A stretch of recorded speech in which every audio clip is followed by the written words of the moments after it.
திருச்சிற்றம்பலம் தில்லையம்பலம். தென்னாடுடைய சிவனே போற்றி, எந்நாட்டவர்க்கும் நிறைவா போற்றி, ஏகம்பத்துரையந்தாய் போற்றி, வாகம் பெண்ணுரு ஆனாய் போற்றி, அண்ணாமலையம் அண்ணா போற்றி, கண்ணார் அமுதக்கடலே போற்றி, காவாய் கனகத்திரளே போற்றி, கையிலை மலையானே போற்றி போற்றி, அருள் தரும் சிவகாமி அம்மை உடனுரை அருள்மிகு கைலாய நாதப்பெருமான் திருவடிகள் போற்றி போற்றி, அருள் தரும் அனுபாம்பிகை அம்மை உடனுரை அருள்மிகு ரிசவேஸ்வர பெருமான் திருவடிகள் போற்றி போற்றி.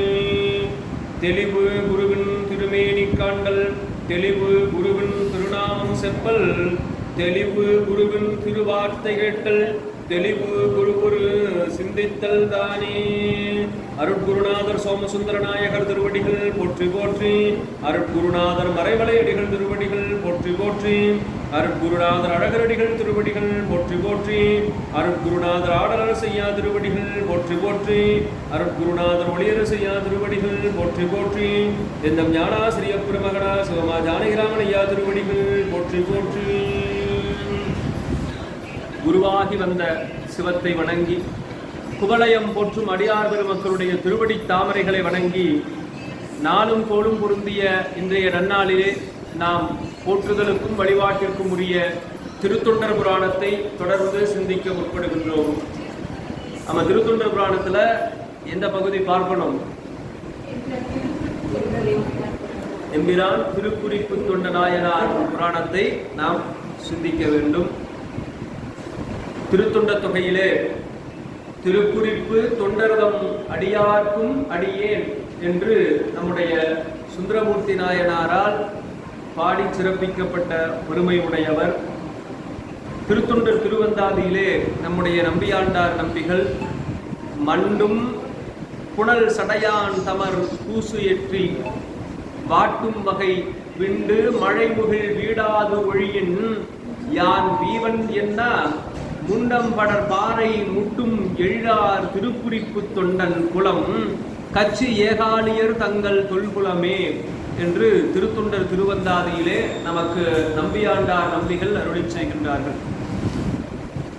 மண்டும் புனல் சடையான் தமர்,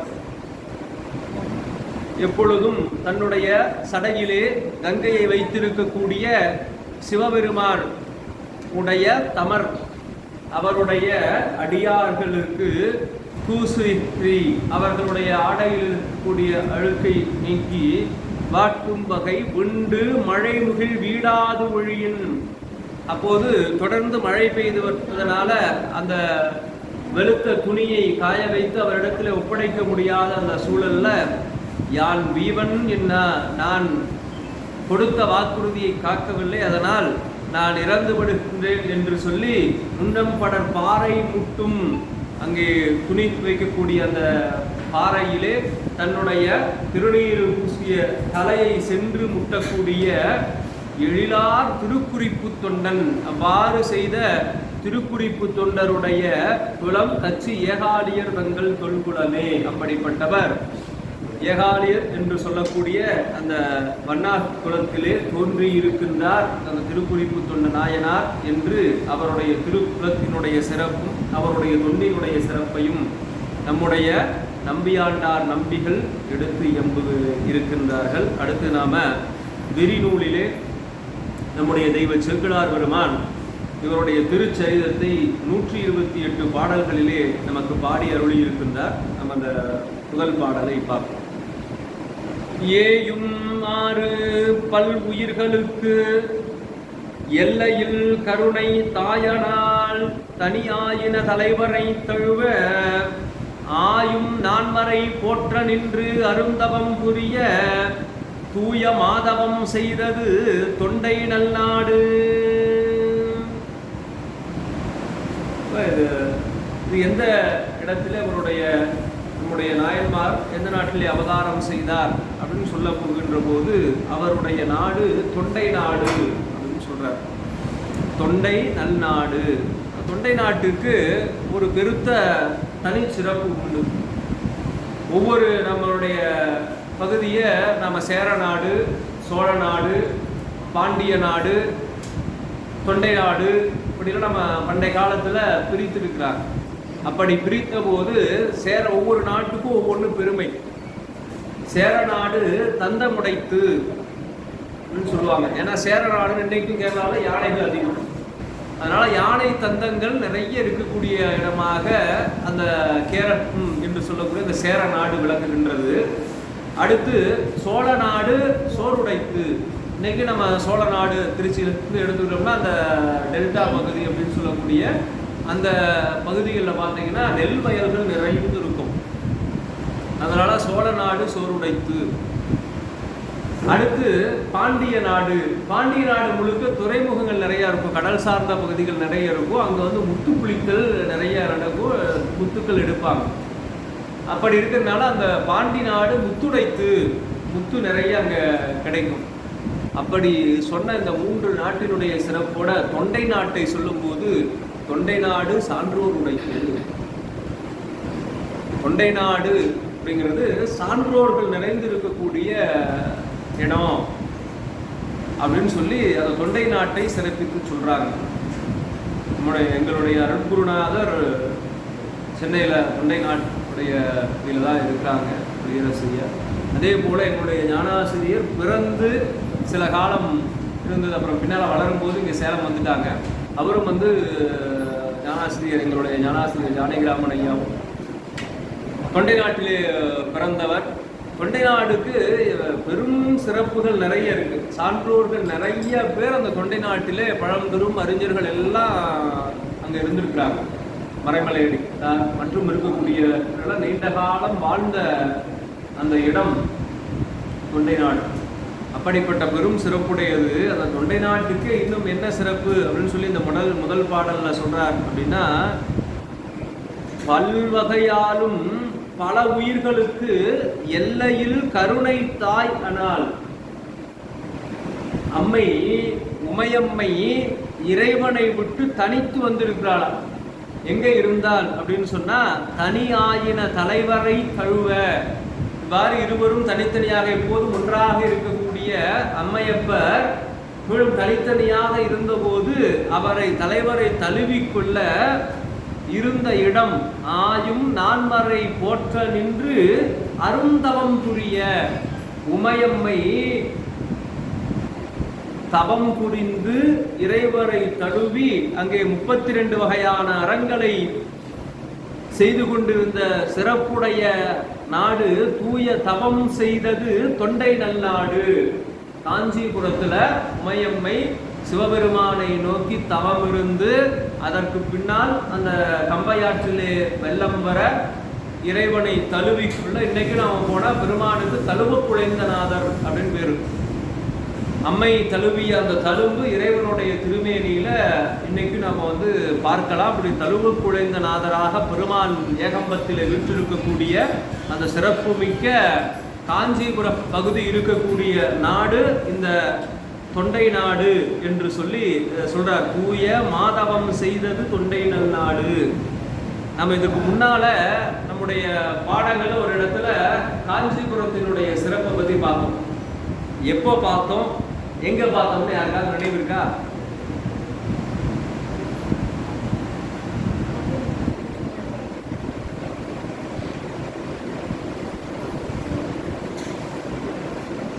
மாதவம் செய்தது சொல்லும் போது அதை சொல்றாங்க. எப்படி, ஏன் மற்ற இடத்தை விட இந்த இடம் சிறப்புடையது அப்படின்னு நம்ம ஒரு முறை முன்னாலேயே பார்த்துக்குவோம்.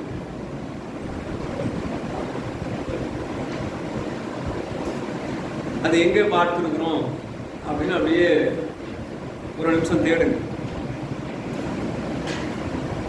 இங்கே சென்ற அமைச்சரை இன்னும் காணவில்லைன்னு சொல்ற மாதிரி அது தேடி இருக்கிற மாதிரி தெரியுது.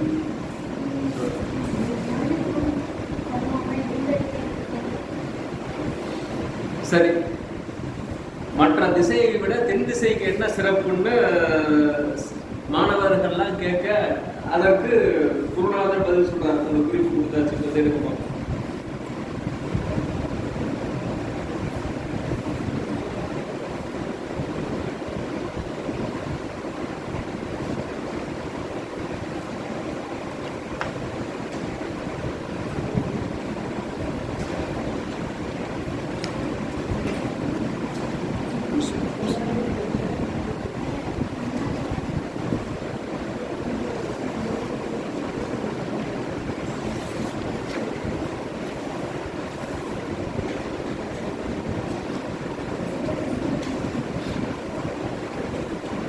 சரி, இதுக்கு மேலே நம்ம நேரத்தை கடத்த முடியாது. திருமலை சிறப்பு எடுங்க. முதல் பகுதி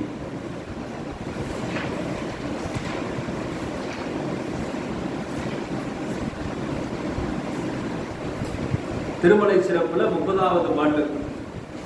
அந்த நாளரும் ஆங்கு அது கேட்டவர் வந்த மானுட பார்ப்படு தென் திசை இந்த வான் திசை எட்டினும் மேற்பட வந்த புண்ணியம் யாது என மாதவன். இப்ப மற்ற திசைகளை விட 8 திசையை விட இந்த தென் திசை என்ன சிறப்பு மிக்கது அப்படின்னு கேட்கிறாங்க. கேட்டதுக்கு ஒவ்வொன்றா சொல்ல ஆரம்பிக்கிறார். பொருவரும் தவத்தான் புலிக்காலனா அருமுனி எந்தை அச்சித்தும் உள்ளது பெருமை சேர் பெரும்பற்ற புலியூர் என்று ஒருமையாளர் வைப்பாம்பதி ஓங்குமால். பெரும்பற்ற புலியூர் என்று சொல்லக்கூடிய திருத்தலம், கிளை திருத்தலம் வீற்றிருக்கக்கூடியது. அதுல அந்த புலியூர்னு வரக்கூடிய திருத்தலம் எல்லாம் வியாகரபாதர் அப்படின்னு சொல்லக்கூடிய புலிக்கால் முனிவர் வழிபட்ட தலம். அப்படி இருக்கக்கூடிய அந்த புலியூர் திருத்தலத்துல அந்த திருத்தலம் இருப்பது தென் திசை. அடுத்து அத்திருப்பதியில் நமை ஆளுடை மெய்த்தவக்குடி காண விருப்புடன் அத்தன் நீடிய அம்பலத்து ஆடும் மற்ற திறம் பெறலாம் திசை எத்திசை. அங்க சிதம்பரத்துல நடராஜ பெருமான் எந்த திசை நோக்கி ஆடிக்கொண்டிருக்கிறார்? தென் திசையை நோக்கி ஆடிக்கொண்டிருக்கிறார். அப்படிப்பட்ட சிறப்புடைய திசை. அடுத்து சொல்றார், பூதம் யாவையின் உள்ளலர் போது என வேத மூலம் வெளிப்படு மேதினி காதல் மங்க இதய கமலமாம் மாதோர் பாகனார் ஆரூர் மலர்ந்ததால். திருவாரூர் திருத்தலம் இருக்கக்கூடிய திசை தென் திசை. எம்பிராட்டி இவ்வேலுலகு ஈன்றவள் தம்பிரானை தனித்தவத்தால் எய்தி கம்பை ஆற்றில் வழிபடு காஞ்சி என்று உம்பர் போற்றும் பதியும் உடையது அப்படின்னு காஞ்சிபுரத்து 34வது பாட்டுல எதனால இந்த தென் திசை சிறப்புடையதுன்னா, சிதம்பரம் இருக்கக்கூடிய திசை தென்னாட்டுல தென் திசையில இருக்கு. அடுத்து அதிலே தென் திசை நோக்கித்தான் நடராஜ பெருமான் ஆடிக்கொண்டிருக்கிறார். அடுத்து திருவாரூர் திருத்தலம் தென் திசையில இருக்கு. அடுத்து காஞ்சி திருத்தலம் இருக்கு. அடுத்து திருவையாறு நந்தி பெருமான் தவம் செய்து அருள் பெற்ற திருவையாறு இருக்கு. அடுத்து திருத்தோணிபுரம் என்று சொல்லக்கூடிய சீர்காழி தென் திசையிலே இருக்கு. அடுத்து அப்படியெல்லாம் இருக்கக்கூடியதனால அது மட்டும் இல்லாம பல்வேறு திருத்தலங்களிலே இறைவன் எழுந்தருளி அருள் செய்யக்கூடிய திசையே இந்த தென் திசை தான். நம்ம சோழ நாட்டுல 191 திருத்தலங்கள் இருக்கு. பாடல் பெற்ற திருத்தலங்களே 276ல 193 திருத்தலங்கள். புதிதாக 2 திருத்தலங்கள் பிடித்தாங்க. அந்த திருத்தலங்கள் சேர்த்து 193க்கு உட்பட்ட திருத்தலங்கள் அங்கு இருக்கு. அப்படிப்பட்ட சிறப்புடைய திசை தென் திசை அப்படின்னு சொல்றார். அப்ப அந்த மாதவம் செய்தது அந்த தென் திசை. நமக்கு சுந்தரமூர்த்தி நாயனார் போது எதற்காக இங்க வந்தார்? மாதவம் செய்த தென் திசை வாழ்ந்திட தீதிலா திருத்தொண்ட தொகை தர அப்படின்னு அங்க திருமலை சிறப்புல சொல்றாரு இல்லையா? இந்த பாடலை எடுத்து பாருங்க. திருமலை சிறப்புல காட்டுறார். 25வது பாட்டுல மாதவம் செய்த தென் திசை வாழ்ந்திட தீதிலா திருத்தொண்ட தொகை தர ஓதுவார் அவர் மேல் மனம் போக்கிட காதல் மாதரும் காட்சியில் கண்டினார். அப்ப இறைவன் சுந்தரமூர்த்தி நாயனாரை எதற்காக பூமி நம்புறார்னா, திருத்தொண்ட தொகை தருவதற்காகவும் இல்ல பெரும் தவம் செய்த மற்ற திசைகளை விட சிறப்பு மிக்க திசையாக இருக்கக்கூடிய இந்த தென் திசை சிறப்புறவும் தான் அனுப்பி வைக்கிறார். அப்படி அந்த பெரும் சிறப்பு தூய மாதவம் செய்தது இந்த தொண்டை நன்னாடு. அடுத்து 2வது பாடல். நன்மை நீடிய நடுநிலை ஒழுக்கத்து நயந்த தன்மை மேவிய தலைமைசால் பெரும் குடி தழைப்ப வன்மை ஓங்கு எயில் வளம்பதி பயின்றது வரம்பின் தொன்மை மேன்மையில் நிகழ்வுறும் தொண்டை நல் நாடு. இந்த தொண்டை நாடு எப்படி இருக்கு அப்படின்னா, நன்மை நீடிய நடுநிலை ஒழுக்கத்து நயந்த தன்மை மேவிய தலைமைசால் பெருங்குடி. இந்த திருத்தலத்துல இந்த தொண்டை நாட்டுல இடம் பார்த்த முன்னாடியே தொண்டை நாடு சான்றோர் உடைத்து. அப்ப சான்றோர்கள் எப்படி இருப்பாங்க அப்படின்னு சொன்னா, அந்த திருக்குறள் எல்லாம் பார்த்தோம் இல்லையா, இன்னா செய்தார்க்கும் இனியவை செய்யாக்கால் என்ன பயத்ததோ சால்வும். தீமை செய்தவர்களுக்கும் நன்மை செய்பவர்களுக்கும் என்ன பேரு? சான்றோர் அப்படின்னு பேரு. அப்ப தொண்டை நாடு சான்றோர் உடைத்துன்னா அவர்கள் எத்தனை பண்புடையவர்களாக இருக்கணும். இந்த உலகத்தையே திருவள்ளுவர் சொல்லும் போது பண்புடையார் பட்டுண்டு உலகம். இந்த உலகம் ஏன் நிலை பெற்றிருக்கு அப்படின்னு கேட்டா, பண்புடையவர்கள் இருப்பதனால் இந்த உலகம் நிலை பெற்றிருக்கிறது அப்படின்னு பதில் சொல்றாரு. அப்ப அப்படிப்பட்ட தன்மை உடையவர்கள் இருக்கக்கூடிய நாடு தொண்டை நாடு, நடுநிலை ஒழுக்கம். அப்போ ஒரு சார்பு இல்லாம நடுநிலையோட இருக்கணும். அதையும் சொல்றாரு, சான்றோருக்கு அணியாக இருக்கக்கூடியது அப்படின்னு சொல்லி வள்ளுவர் சொல்றாரு. கடைசி குறள்ல வந்து சான்றோருக்கு அணி அப்படின்னு முடிப்பாரு. அது எந்த திருக்குறள்னு தேடி பார்த்து எழுதிடுவாங்க. சான்றோருக்கு அணி அப்படின்னு நிறைவாகக்கூடிய திருக்குறள். அப்போ அந்த சான்றோருக்கு அணியாக இருப்பது அந்த நடுநிலை, நீ அப்படி இருக்கக்கூடிய சிறப்புடைய பண்புடையவர்கள் வாழக்கூடிய பகுதி. ஏன் இதை சொல்றார் அப்படின்னு சொன்னா, ஆன்மாவின் தன்மை சார்தலின் வண்ணமாதல். நம்ம சுற்றி இருக்கிறவர்கள் எப்படி இருப்பாங்களோ அப்படிதான் நம்மளுடைய மனநிலையும் இருக்கும். அதனாலதான் நல்லவர்களோடு எப்பவுமே இருக்கணும். அவை பிராட்டி சொல்லுவார், நல்லாரை காண்பதும் நன்றே, நலமிக்க நல்லார் சொல் கேட்பதும் நன்றே, நல்லார் குணங்கள் உரைப்பதும் நன்றே, அவரோடு இணங்கி இருப்பதும் நன்றே அப்படின்னு அவை பிராட்டி நமக்கு சொல்றார். நல்லவர்களை வந்து நினைக்கணும், அவங்கள பார்க்கணும். வாய்ப்பு இருக்கிறப்பெல்லாம் நல்லவர்களை சென்று பார்க்கணும். நல்லாரை காண்பதும் நன்றே, நலமிக்க நல்லார் சொல் கேட்பதும் நன்றே.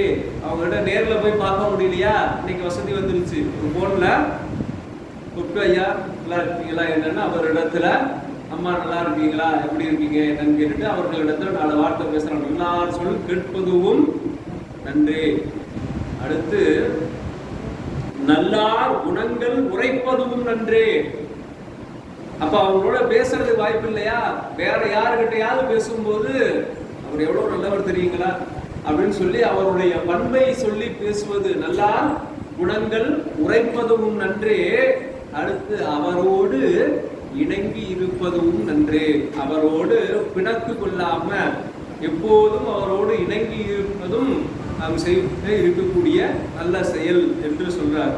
அப்படிப்பட்ட சான்றோர்கள் நிறைந்து இருக்கக்கூடிய பெரும் பகுதி இந்த தொண்டை நாடு. தலைப்ப வன்மை ஓங்கு எயில் வளம்பதி. ஓங்கு எயில், பெரிய மதில்கள் சூழ்ந்து இருக்கக்கூடிய, ஒரு வலிமை மிக்க சிறந்த மதில்கள் இருக்கக்கூடிய, வரம்பின் தொன்மை மேன்மையில் நிகழ்வரும் தொண்டை நல் நாடு. ஒரு நாடு இருந்ததுன்னா அதுல வந்து சில உறுப்புகள் இருக்கணும். அதுல பாதுகாப்பு, அரண் அப்படின்னு சொல்லக்கூடியது ரொம்ப முக்கியம். ஏன்னா நாடு பாதுகாப்பாக இல்லைன்னா, நீங்க அதுக்கு முன்னால் அரசன் வலிமை உடையவனாக இல்லை என்று சொன்னால், அவனிடத்துல படை வலிமை இல்லை அப்படின்னு சொன்னா அந்த நாடு வீணா போயிடும், அடுத்தவர்களுடைய பகைவர்களுடைய கைக்கு போயிடும். அதனால ரொம்ப முக்கியமானது அரண் அப்படின்னு சொல்லக்கூடிய அந்த பாதுகாப்பு. அப்போ வலிமை மிக்க மதில்கள் நிறைந்திருக்கக்கூடிய ஒரு சிறந்த நாடாக இந்த தொண்டை நல் நாடு விளங்குகின்றது அப்படின்னு சொல்லி, ஒழுக்கத்தில் சிறந்த நாடு தொண்டை நாடு என்பதையும் எடுத்து சொல்றார். அடுத்து 3வது பாடல்ல, நட்டிரம்புரி பழையனூர் சிறு தொண்டர் நவை வந்து உற்றபோது தம் உயிரையும் வணிகனுக்கு ஒரு கால் சொற்ற மெய்மையும் தூக்கி அச்சொல்லையே காக்க பெற்ற மேன்மையில் நிகழ்ந்தது பெரும் தொண்டை நாடு. தொண்டை நாட்டினுடைய சிறப்பு இன்னொன்று சொல்றார். என்ன அப்படின்னா, பழையனூர் அப்படிங்கிற ஒரு ஊர்ல அந்த நீலி கதை கேள்விப்பட்டிருக்கிறீங்க. பழையனூர் நீலி கதை கேள்விப்பட்டிருக்கிறீங்களா? இல்லையா? இல்லை. சரி. பழையனூர்ல நீலி, அந்த பழையனூர் நீலிக்கு ஒரு பேய். அந்த நீலி என்னன்னா, முற்பிறவியில 2 பேரும் திருமணம் செய்து கொண்டு அந்த பெண்ணை அவன் ஏமாத்திட்டு போயிடுவான். அடுத்த பிறவியில அது பேயா வந்து அவனை பழி வாங்குறதுக்காக தயாரா இருந்துட்டு போவோம். அப்ப இவன் வந்து வணிகனா பிறந்து வேற ஒரு பெண்ணை திருமணம் பண்ணிட்டு வந்துருவான். அந்த பெண்ணை இந்த பழையனூர் நீலி அந்த அவனுடைய மனைவி பேசப்பட்டு கையில ஒரு குழந்தையோட அங்க வந்துடும். இந்த திருவாலங்காடு கதுல அங்க வந்த உடனே அங்க வந்து 70 பேளாட்டுகள் அங்க வசிச்சுட்டு வராங்க. அவங்க கிட்ட வந்து ஒரு நாள் அவனை கூட்டிட்டு அந்த இடத்துல அந்த நீலி பேய் என்ன பண்ணதுன்னா, இவர் என்னுடைய கணவன், ஆனா என் கூட வரமாட்டேங்கிறாரு, நீங்க சேர்த்து வைங்க அப்படின்னு சொல்லி அவங்க கிட்ட சொல்ல, ஏப்பா நீங்க நைட் இங்க தங்குங்க அப்படின்னு சொல்லி அவங்களுக்கு ஒரு வீடு கொடுத்து நீங்க தங்கிதான் ஆகணும் அப்படின்னு சொல்லும்போது, இல்லைங்க இது பேய்ங்க, என்னை கொல்றதுக்காக வந்து இப்படி செய்யுது அப்படின்னு அந்த வணிகன் சொல்றான். இல்ல இல்ல அப்படியெல்லாம் இல்ல, அந்த பொண்ணை பார்த்தா பேய் மாதிரியா இருக்கு, அதனால நீ வந்து பொய் சொல்ற. சரி இல்லைங்க, நான் சொல்றது உண்மைதான், அந்த பேய் வந்து என்னை கொல்ல போகுது அப்படின்னா, சரிப்பா உன்னுடைய உயிருக்கு நாங்க பாதுகாப்பு, அப்படி ஒரு வேலை பேயா இருந்து இது உன்னை கொன்றுச்சுன்னா நாங்க 70 பேரும் நாங்க தீயில இறங்குறோம் அப்படின்னு சொல்லி அந்த வணிகரிடத்துல சொல்றாங்க. சொன்னது போலவே 2 பேரையும் அந்த வீட்டுல தங்க வைக்கிறாங்க. பழையனூர் நீலி, அந்த நீலி பேய் என்ன செய்யுதுன்னா, தன்னுடைய பகையை முடித்து அந்த வணிகனை கொன்றுது. அடுத்த நாள் காலையில் வந்து பார்க்குறாங்க, அவன் இறந்து கிடக்கிறான். அவனிடத்திலே கொடுத்த அந்த வாக்குறுதிக்காக அந்த 70 பேரும் வேளாளர்களும் தீப்பாய்ந்தார்கள். அப்படி இருக்கக்கூடிய சிறப்பு மிக்க கொடுத்த வாக்குக்காக, வாக்கு பெற்றவனே இறந்த பின்னும் அந்த நடுநிலை தவறாது அவனுக்காக 70 பேர் உயிரை கொடுத்த சிறப்புடைய நாடு இந்த தொண்டை நாடு அப்படின்னு சொல்றார். அடுத்து 4வது பாடல் இதுதான் சிறப்பு. ஆணையாம் என நீரு கண்டு அடிச்சேரன் என்னும் சேருலாவு சீர் சேரனார் திருமலை நாட்டு வாழ்நிலாவு பூன் வயவர்கள் மைத்துண கேண்மை பேண நீடிய முறையது பெரும் தொண்டை நாடு. இப்ப தொண்டை நாட்டுக்கு இன்னொரு சிறப்பை தெய்வ சேக்கிழார் பெருமான் சொல்றார். என்ன அது அப்படின்னா, திருநீரை பார்த்து தொண்டு செய்து அடிச்சேரன் என்னும் சிறப்புடைய சேரநாடு. ஒவ்வொரு நாட்டுக்கும் ஒவ்வொரு சிறப்பு இருக்கு இல்லையா? அதுல சேர நாட்டினுடைய சிறப்பு யார் அப்படின்னு சொன்னா, நம்முடைய சேரமான் பெருமாள் நாயனார். அவர் ஒரு முறை இதை ஏன் கொண்டு வந்து இங்க பொறுத்துறார் அப்படின்னு சொன்னா, அவர் பார்த்து யாரை பார்த்து வணங்கினார் அப்படின்னு சொன்னா, உவர் மண்ணை சுமந்து கொண்டு வந்த ஒரு வண்ணாரை பார்த்து என்ன செய்யறாரு, போய் வணங்குறார். அப்படி வணங்கின உடனே அவன் சொல்றான், அரசர் யானை மேல போயிட்டு இருக்கிறார், போனவர் இந்த திருநீரு பூசின திருக்கோலத்தை பார்த்துட்டு அப்படியே இறங்கி வந்து அவனை வணங்குறார். வணங்குற உடனே அப்போ சொல்றான், அடியேனை யார் என்று கருதியது, அடியேன் அடிவன் நான் அப்படின்னு சொல்றான். சொன்ன உடனே அடியேன் அடிச்சேரன் அப்படின்னு சொல்லி, பாரவேடம் நினைப்பித்தீர் வருந்தாது ஏகும், திருநீரு பூசிய அந்த திருவேடத்தை நினைவுபடுத்தினீர்கள், அதனால உங்களை வணங்கினேன், நீங்க வருத்தப்படாம போங்க அப்படின்னு சொல்லி சொல்லக்கூடிய, திருநீரை கண்டால் இறங்கி வந்து வணங்கக்கூடிய சிறப்புடைய அடிச்சேரன் என்று தன்னை சொல்லிக் கொண்ட சேரமான் பெருமாள் நாயனாருடைய நாடாகிய சேர நாட்டிற்கு சேருலாவு சீர் சேரனார் திருமலை நாட்டு வால் நிலாவு பூன் வயவர்கள் மைத்துணக்கேண்மை பேண நீடிய முறையது பெரும் தொண்டை நாடு. மைத்தல் முறைனா பெண் கொடுத்து பெண் எடுத்துக் கொள்ளக்கூடிய சிறப்புடைய அந்த சம்பந்திகளுடைய அந்த நாடு, மைத்துனர் நாடு அப்படின்னு சொல்லி, அப்படிப்பட்ட சிறப்புடையது இந்த தொண்டை நாடு என்று நமக்கு தெய்வ சேக்கிழார் பெருமான் இங்கே 4வது பாடல்ல காட்டுறார். நம்ம பின்னால சேரமான் பெருமாள் நாயனாருடைய புராணம் பின்னால பார்ப்போம்.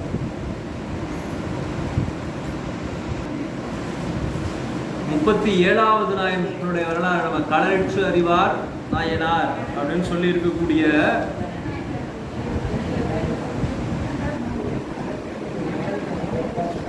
கடைசியா 37வது நாயனார். நம்ம முதல் பகுதி எடுத்து வர்றதுனால நம்ம 2 தொகுதியா இருக்கிறதுனால நம்ம அதை பார்க்கல. அதுல பார்க்கிற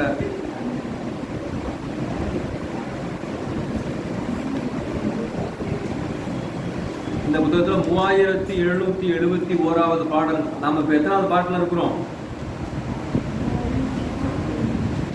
இப்ப எத்தனாவது பாட்டு பார்த்துட்டு இருக்கிறோம் பாருங்க. 1086 1086வது பாட்டு. 3771வது பாட்டுல ஒரு செய்தி சொல்றார். அதை இங்க குறிப்பா காட்டுறார். சேரர் பெருமான் தொழக்கண்டு சிந்தை கலங்கி முன் வணங்கி யாரென்று அடியேனை கொண்டது அடியேன் அடிவண்ணான் என்ன சேரர் பிரானும் அடிச்சேரன் அடியேன் என்று திருநீற்றின் வாரவேடம் நினைப்பித்தீர் வருந்தாது ஏகும் என மொழிந்தார். அப்ப அந்த நிகழ்வை கொண்டு வந்து இங்க காட்டுகின்றார் தெய்வ சேக்கிழார் பெருமான்.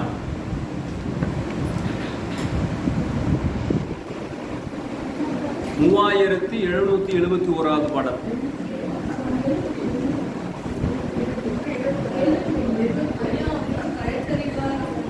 களரிற்று அறிவார்.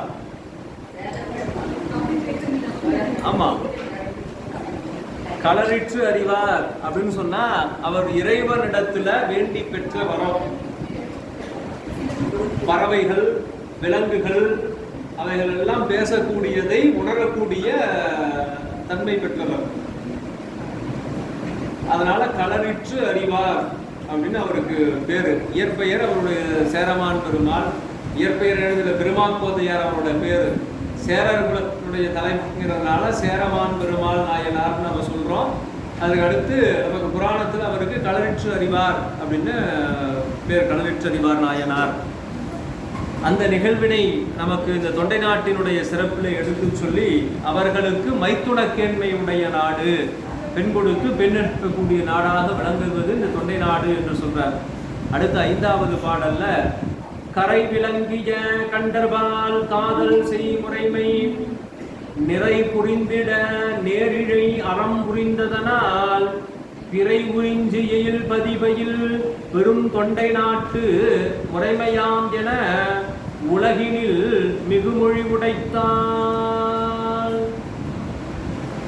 கரை விளங்கிய கண்டர்பால் காதல் செய்முறைமை நிறை புரிந்திட நேரிழை அறம் புரிந்ததனால்.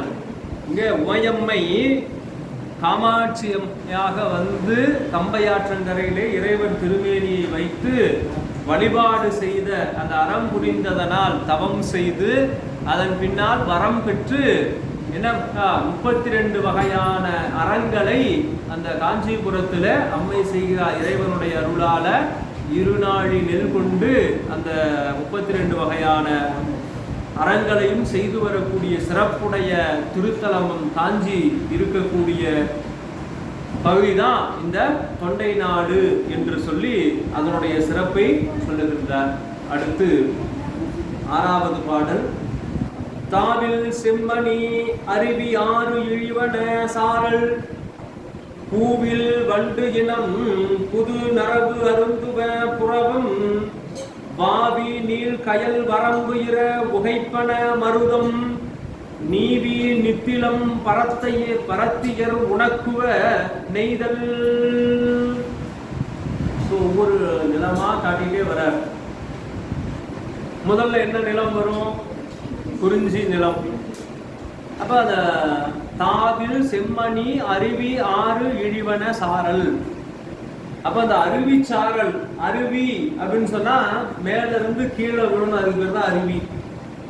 அப்ப மேல இருக்கு அப்படின்னா மலை, மலை மேல இருந்து நீர் கொட்டுவது அருவி. அப்ப அந்த அருவியினுடைய சாரல், அந்த அருவி ஆறு சாரல் வரக்கூடிய பகுதி எது அப்படின்னு சொன்னா அந்த மலைப்பகுதி. மலையும் மலை சார்ந்த இடமும் குறிஞ்சி. முதல் அடியில அந்த குறிஞ்சி நிலத்தை சொல்றார். பூவில் வண்டு இனம் புதுநரவு அருந்துவ புறவம்.